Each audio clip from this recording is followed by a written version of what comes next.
बिस्मिल्लाहिर्रहमानिर्रहीम। अस्सलाम वालेकुम वरहमतुल्लाह। अर्बुद्दू टीवी में आपको खुशामदीद कहता हूँ।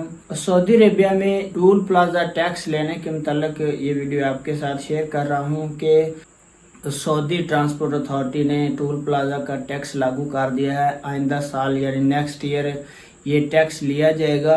तो एक निजी चैनल पे इसके मुतालिक बात की गई थी कि जो सऊदी अरेबिया अगले साल टोल टैक्स लिया जाएगा, लेकिन अब इस खबर की तरदीद आ गई। अखबार 24 के मुताबिक सऊदी ट्रांसपोर्ट अथॉरिटी है उसने इस खबर की तरदीद कर दी है। उन्होंने कहा है कि हमने इस तरह का कोई हमारी तरफ से जो बयान मंसूब किया जा रहा है, इस तरह का कोई बयान नहीं दिया कि इस तरह की कोई भी बात नहीं की गई। इसमें कोई सदाकत नहीं है। जो सऊदी ट्रांसपोर्ट अथॉरिटी है इसने अपनी वजाहत दी है। वीडियो देखने का बहुत बहुत शुक्रिया। अस्सलाम वालेकुम वरहमतुल्लाह।